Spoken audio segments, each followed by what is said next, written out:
Donald Trump एक बार फिर अमेरिकी सत्ता में आए, राष्ट्रपति बने। 1 महीना पूरा हो रहा है और इस दौरान ट्रंप ने अपने फैसलों से पूरी दुनिया का ध्यान अपनी तरफ खींचा है, बल्कि खलबली मचा दी कहें तो ज्यादा उचित है।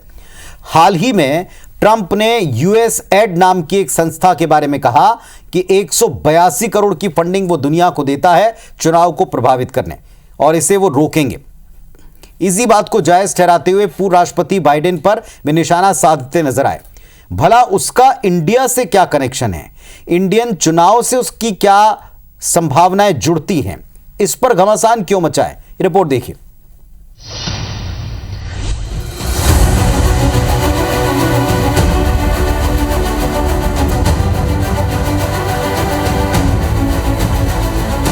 What do we need to spend 21 million for voter turnout in India?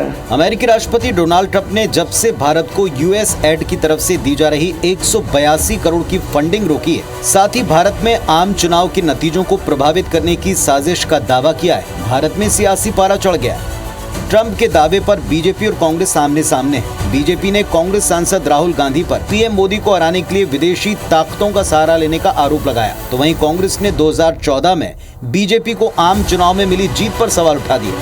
Modi ji से नफरत करते करते वो अब भारत से नफरत करने लगे, यहाँ के नागरिकों से वो नफरत करने लगे।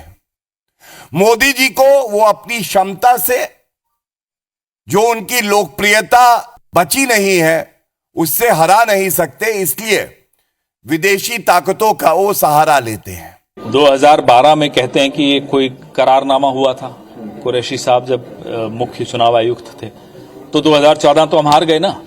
तो कौन किसको अस्थिर कर रहा था? क्या मोदी जी अमेरिका के पैसे से जीते थे 2014 में? हम भी पूछते हैं। खोजी पत्रकारों ने ये निकाला है कि ये भारत को नहीं गया, ये बांग्लादेश को गया।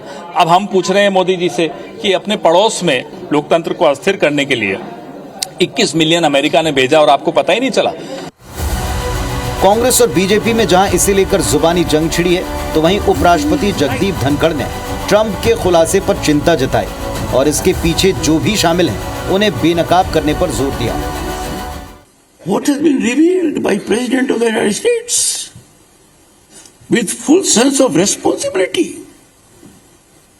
The democratic process of this country was sought to be moderated, manipulated.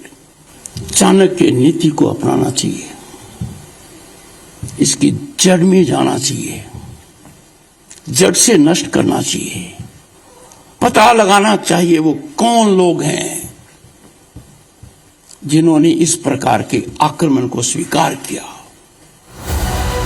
Bharat की सुरक्षा एजेंसियां भी इसे लेकर एक्शन मोड में आ गई।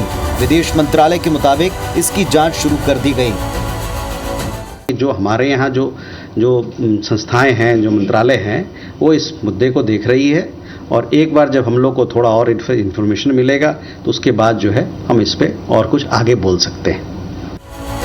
राष्ट्रपति ट्रंप ने डिपार्टमेंट ऑफ गवर्नमेंट एफिशिएंसी नाम से एक नया विभाग बनाया, जिसका काम है गैर जरूरी सरकारी खर्चों में कमी लाना। इसी विभाग की सिफारिश पर यह फंडिंग रोकी गई। जहां तक फंड के दुरुपयोग का सवाल है, ये अभी सिर्फ आरोप है। सच क्या है, इसके जरिए भारत में आम चुनाव को कैसे प्रभावित किया, किस पार्टी को इसका फायदा पहुंचा, ये सारे खुलासे गहन जांच से ही हो पाएंगे। Bureau report, IBC 24।